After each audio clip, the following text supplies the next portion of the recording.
Hey friends, Pastor Dan Curlin here on this Monday with your devotion. This week we're looking at the apocryphal book of Bel and the Dragon. This book is included in the Greek version of the book of Daniel as Daniel chapter 14. The scripture for today begins by focusing on the Babylonian priests and their idolic worship of Bel. This passage focuses on the Babylonian god Bel, and his name comes from the false god Baal. Bel represents the many gods of Babylon, but typically it's a callback to the god Marduk.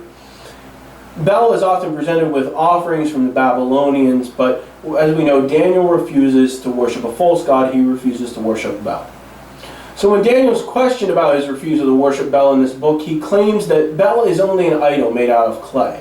And the king calls the priests of Bel and questions them, "Who's been eating the food offered to Bel if he's just made of clay?" And the king proclaims that if it's found that somebody's eating the food, they'll die. But if Bel is found to be eating the food, Daniel will die. So they set up this test in order to determine who's eating the food that's offered to their god. So the king goes into the temple of Bel, and he himself sets up an offering on the table. He leaves and he seals the door with his royal seal. But before the king seals the door, Daniel goes in and covers the whole area with a small layer of ash. The priests of Bel know nothing about what Daniel's done, and at night they enter the temple as they always do, through a secret door under the table. They consume the food that's been offered to the god Bel. When the king returns the next day, he opens the door with the seals all still there. He's pleased to see the food is consumed. But Daniel points to the ash on the floor, which contains now many sets of footprints. The king realizes what's been going on, and he puts all of the priests of Bel to death. He presents Daniel with the idol of Bel, which Daniel subsequently destroys.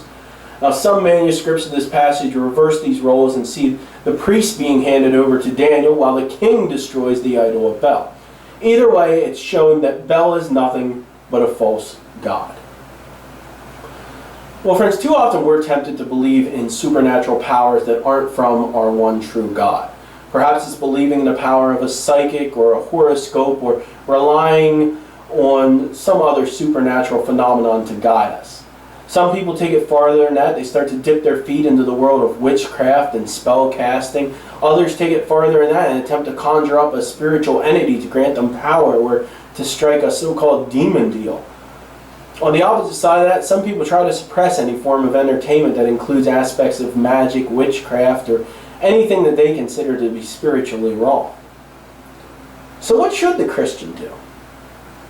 Well, I think enjoying a movie or a story that includes magic or spiritual themes is okay, as long as we keep that entertainment in context.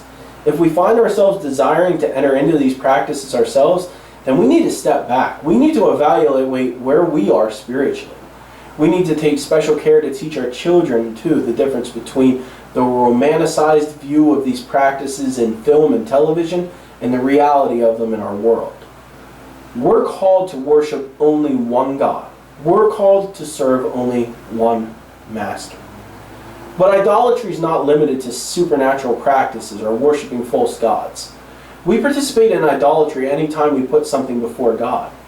Sadly, we're often slow to see our own idols. Work, sports, video games, celebrities, drugs, alcohol, even food can be an idol when we place the importance of it in our life above our relationship with God. We need to take care, friends, to eliminate the idols from our life, to stop them from creeping in through that secret door under the table. Well, that's all I have today. Join me on Wednesday as we continue our discussion of Bel and the Dragon. Until then, friends, do no harm, do good, stay in love with God.